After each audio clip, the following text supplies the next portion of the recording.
안녕하십니까. 9월 30일 LA 한인 뉴스를 전해드립니다. 첫 번째 뉴스입니다.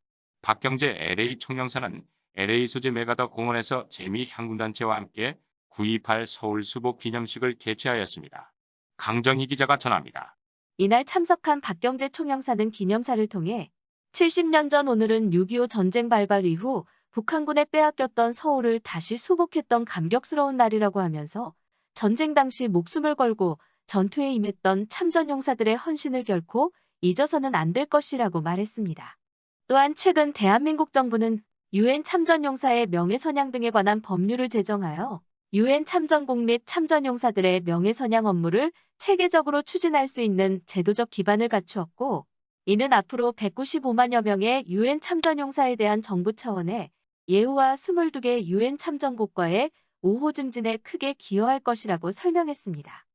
이날 기념식에는 44단 부사단장 마이클 린이 미 육군협회 LA지회 회장 피사이즈 등 관계자를 비롯하여 6.25 전쟁 70주년 기념사업회 미서부지회 회장 박홍기, 2호 참전 유공자회 상임고문 김보균, 제한군인회 남서부지회 회장 이승혜, 월남 참전자회 회장 양근수, 고엽제전의회 회장 유영, 육군협회 미서부지회 회장 최만규 등 재미 향군단체 관계자들이 참석하였으며 6.25 전쟁 당시 인천 상륙작전을 지휘한 메가더 장군과 부산 대고동 전투를 진두지휘했던 백선엽 장군에 대한 현충패를 전달하는 순서도 포함되었습니다. 이상 강정이었습니다. 다음 소식입니다. 민주평통 LA지부는 지난 26일 2032 서울 평양 공동올림픽 유치기원과 회원 간의 건강걷기 대회를 그리피스팍 천문대에서 개최하였습니다. 이승주 기자가 보도합니다. 코로나 팬데믹으로 인한 활동 제약에 따른 민주평통 자문위원들의 건강활동을 위하고 2032 서울 평양 공동올림픽 유치 성공을 위한 건강걷기 대회를 개최하였다고 밝혔습니다. 코로나19로 대회 활동이 어려워진 시점이기에 심신단련도 되고 오래간만에 야외에서 잠깐씩이라도 반갑게 만나 위원들 간의 인사 나누는 시간이 되기를 바라는 마음으로 실행하게 되었다고 전했습니다.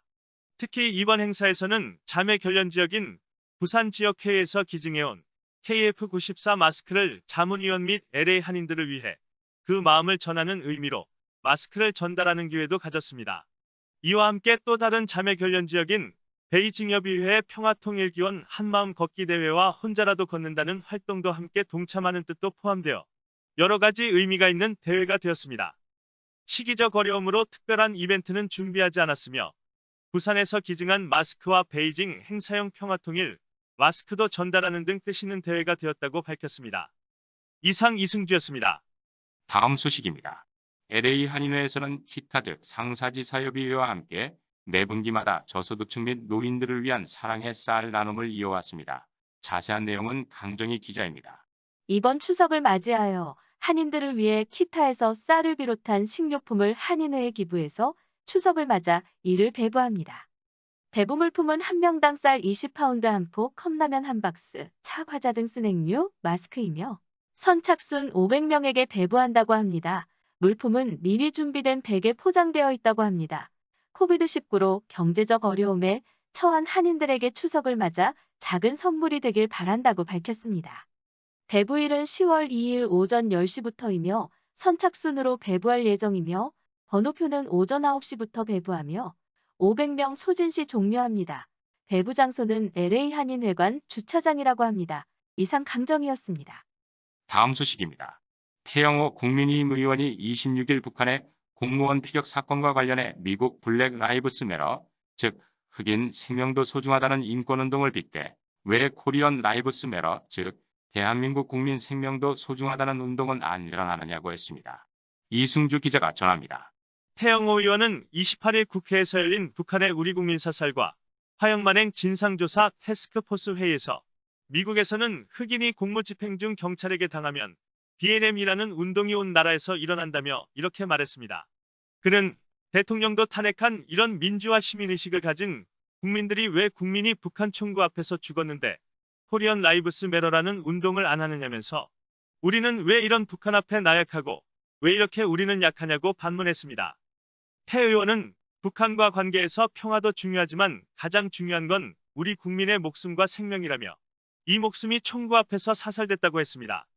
그는 북한군에 피격당한 공무원에 대해 그는 70시간 동안 바다에서 표류하고도 북한군 총구 앞에서 대한민국이라는 구호를 당당하게 외쳤지만 정말 참담하게도 그의 곁에 대한민국은 없었다. 북한의 편지 한 장에 이 나라는 정말 다행이다 황송하다는 분위기로 가고 있다고 개탄했습니다. 이상 이승주였습니다. 다음은 건강 소식입니다. 아연 영양제 아시죠? 영어로 말하면 징크가 코로나19를 극복하고 생존하는데 일정 부분 역할을 한다는 연구 결과가 나왔습니다. 스페인 바르셀로나의 호스피탈 델 마르 연구팀에 따르면 혈중 아연 수치가 낮은 코로나19 환자들은 적정 수치를 보인 환자들에 비해 좋지 않은 결과를 보였습니다. 자세한 정보 강정희 기자가 소개합니다.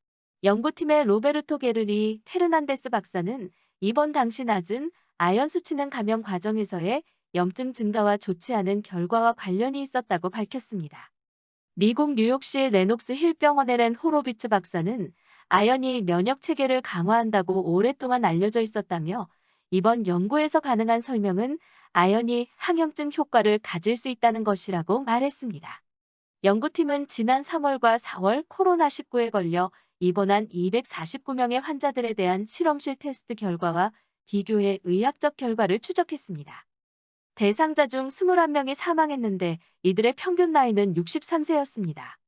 모든 환자들이 병원에 도착하자마자 혈중 아연 수치를 검사했습니다.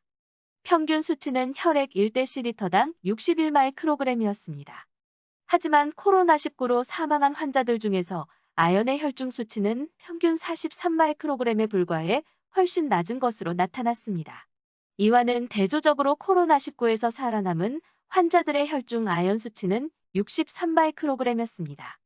또한 연구팀은 환자들이 감염됐을 때 혈액 속 아연의 수치가 높으면 염증성 단백질 수치는 낮았다며 전체적으로 혈액 속 아연이 증가하는 환자가 병원에 있는 동안 사망할 확률을 7% 낮추는 것과 관련이 있었다고 설명했습니다. 이번 연구 결과는 유럽 임상 미생물학 및 감염질환학회 총회에서 발표됐습니다. 이와 관련해 위민스 헬스가 소개한 아연이 풍부한 식품 5가지를 알아봅니다. 게, 소고기, 굴, 검은콩, 호박씨가 각광을 받고 있습니다. 강정이었습니다. 이상 LA 한인뉴스를 마칩니다. 진행의 지철. 이승주. 강정이었습니다. 지금까지 시청해주신 시청자 여러분 감사합니다. 100도가 넘는 날씨가 계속되고 있습니다. 건강에 조심하시기 바랍니다.